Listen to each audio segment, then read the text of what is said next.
গিয়েছিলাম বাসার metre recharge করার জন্য, মিটারে কার্ড ঢোকানোর জন্য, প্রিপেড কার্ড।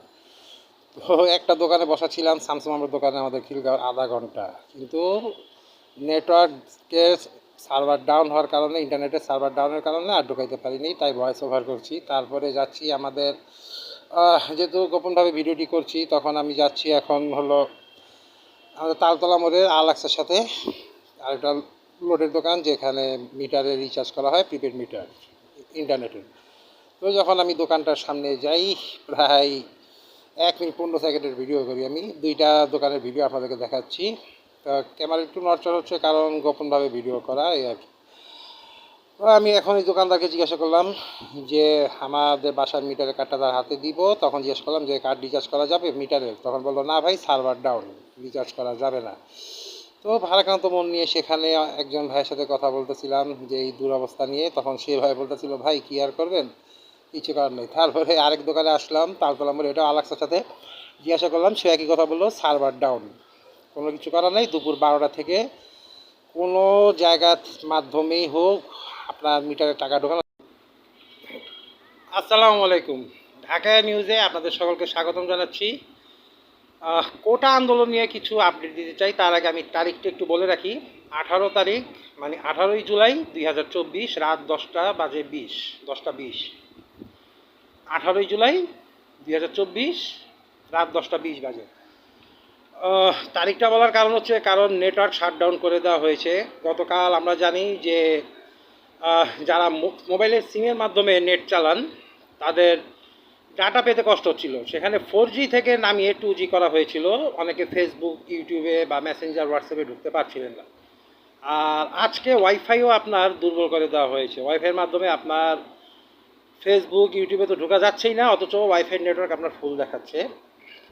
আর এই তো অবস্থা। তো আমার ওয়াইফাইও সমস্যা দেখা দিচ্ছে, নাহলে আমি নিউজটি অবশ্যই লাইভ করতাম আপনাদের জন্য। আর একটা ভিডিও আপনারা নিশ্চয়ই দেখেছেন যে আমি কার্ড রিচার্জ করার জন্য গিয়েছিলাম, সেখানে ভয়েস ওভারের মাধ্যমে আপনাদেরকে ইনশাল্লাহ ভিডিওটা দেখানোর চেষ্টা করেছি, আপনারা দেখেছেন সবাই। আমি থাকি খিলগাঁও তালতলা। তো খিলগাঁওতে যে কয়টা দোকান ছিল আমি সবগুলোতে গিয়েছি। আপনারা ভিডিওতে দেখলেন ভয়েস ওভারের মাধ্যমে। আমি দুইটা দোকানে যাই, দুইটা দোকানের ভিডিওটা আমি শ্যুট করি, কারণ মনে হয় যে না, আমার একটু দেখানোর দরকার আপনাদেরকে। এছাড়া আমি আরও 3টা দোকানে যাই, মোট 5টা দোকানে যাই, লোডের দোকানে। বিকাশে থেকে টাকা তোলার জন্য, সেখানে সার্ভার ডাউন। তারপরে আমি আপনার বাসার মিটারের কার্ডের টাকা ঢোকানোর জন্য যাই, সেখানেও আমি সার্ভার ডাউন পাই। তার কারণের প্রেক্ষাপটে হচ্ছে হলো, যেভাবে নিউজ ভাইরাল হচ্ছে, কোটা আন্দোলনে যারা ছাত্ররা, সর্বসাধারণ জনগণ যারা অংশগ্রহণ করেছেন, তাদেরকে দমন পীড়ন করার জন্য এবং যেন নিউজগুলো যেন ভাইরাল না হয়, সেই কারণে আপনার সার্ভার ডাউন করা হয়েছে।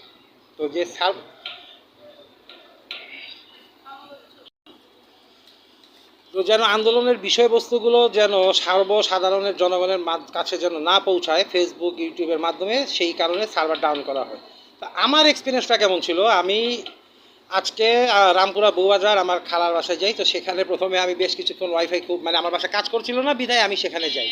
তো যার পরে আমি সেখানে আমার খালুর সাথে বসে কতক্ষণ নিউজগুলো দেখতেছিলাম। দেখতে হঠাৎ করে দেখি যে নিউজ চলে গেছে। তো আমার খালুকে বললাম যে আপনি যেটা শাটডাউন করা লাগে ওয়াইফাই আর কি, যে ওয়াইফাইটা রিস্টার্ট করেন। তো করার 1 মিনিট পরে আমরা আবার অন করলাম, সেখানেও দেখলাম একই অবস্থা, নেটওয়ার্ক ডাউন। মোবাইলে কাউকে কল দিলে একবার বলতেছে নাম্বার বন্ধ, সহজে কল ঢুকতেছে না, আর যদি ঢুকেও রিসিভার 2-3 সেকেন্ডের মধ্যেই কলটা কেটে যাচ্ছে। এই হচ্ছে সার্বিক পরিস্থিতি অবস্থা। আপনার কি হচ্ছে, পরিস্থিতি না হচ্ছে, আন্দোলনকারীদের অবস্থান কি বর্তমানে, সেটাও এখন জানার কোনো উপায় নেই। এর জন্য আমি নিউজ শুরুতে আমি বললাম, মানে বিস্তারিত জানানোর শুরুতেই, যে আজকে তারিখটা বলে রাখলাম। কারণ নেটওয়ার্ক ঠিক কখন হবে বলে, এইটা আমি আপলোড কোন সময় করব সেটা জানি না। তারপরে একটু হিন্টস দিয়ে রাখি, এই ভিডিওটা রাত 10টা 20 বেজে আমি শুরু করেছিলাম, 18ই জুলাই রাত 10টা 20-এ 2024 সাল।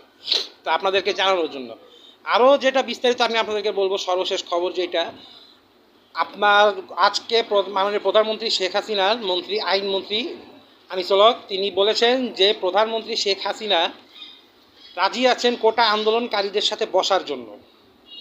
এবং তিনি বলেছেন যে আজকে যদি বসতে চায় কোটা আন্দোলনকারীর পক্ষ থেকে, তাহলে আজকেই তিনি বসবেন। তিনি চান বিষয়টাকে ঠান্ডা করার জন্য। কিন্তু কোটা আন্দোলনকারী যে ঢাকা বিশ্ববিদ্যালয়ের বৈষম্য বিরোধী ছাত্র ঐক্য পরিষদের যিনি সমন্বয়ক আছেন তিনি একটি ভিডিও বার্তায় আজ সন্ধ্যা 7টার সময় জানিয়ে দেন যে তারা এর সাথে একমত নয়, তারা প্রধানমন্ত্রী শেখ হাসিনার সাথে কেন, তারা সরকারের কারোর সাথে বসবে না, এই বিষয়ে আন্দোলন চলছে এবং চলবে, চলমান। এটা হচ্ছে সমন্বয় মানে বৈষম্য বিরোধী আন্দোলনের যিনি সমন্বয়ক তার এটা ঘোষণা। মানে মোদ্দা কথা বলতে গেলে তারা ঘোষণা দিয়েছে যে আন্দোলন চলছে এবং চলবে, আন্দোলন আর থামবে না। কারণ বেসরকারিভাবে জানা গেছে যে প্রায় 20 জনের উপরে মানুষ মারা গেছে এভারেজ, বা 15-20 জন, কিন্তু কোটা আন্দোলনকারী যিনি সমন্বয়ক আছেন এবং যারা ছাত্র পরিষদে আছেন ঐক্য পরিষদে তারা বলছেন যে প্রায় 60 জনের উপরে ছাত্র এবং সাধারণ জনগণ আহত হয়েছে, মানে নিহত হয়েছে, মারা গেছে।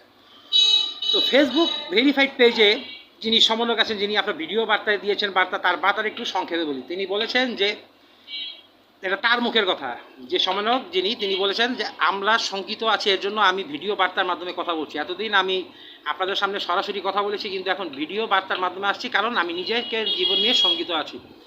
আমাকে যে কোনো সময় গুম করা হইতে পারে বা অ্যারেস্ট করা হইতে পারে, এই কথা বলে তিনি ভিডিও বার্তা দেন। চ্যানেল 24 থেকে, চ্যানেল 24-এ আমি নিউজটি দেখি উনি ভিডিও বার্তা দেন।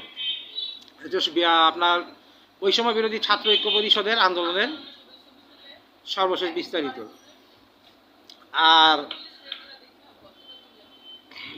আপনার আমার যে নিউজ চ্যানেলটি দেখতে পাচ্ছেন, এখানে আমি বেশ কিছু জায়গায় কভারেজ করার চেষ্টা করেছি, কিন্তু অনেক সময় মোবাইলের সাউন্ড সমস্যার কারণে আমি ওইগুলো কভার করতে পারি নাই। তবে আজকে 18 তারিখ পর্যন্ত আপডেট হচ্ছে যে ছাত্র ইউনিয়ন পরিষদ থেকে শুরু করে আপনার বৈষম্য বিরোধী আন্দোলন যারা শুরু করেছে ছাত্র পরিষদ, তারা ঘোষণা করে দিয়েছে যে আন্দোলন চলবে, যে আমাদের ভাইয়ের রক্তের সাথে আমরা বেইমানি করতে পারবো না, এই আন্দোলন আর থামানো সম্ভব না। মানে এক পর্যায়ে বলতে গেলে আমার ব্যক্তিগত বিশ্লেষণ অনুযায়ী এইটা এখন আর আমরা যদি বলি যে কোটার পক্ষে বা কোটার বিরুদ্ধে আন্দোলন চলছে, সেটাও কিন্তু না, এটা কিন্তু একটা গভর্নমেন্ট বিরোধী একটা আন্দোলনের দিকে চলে গেছে। নাহলে এতজন মানুষের মৃত্যু কখনো হয় না।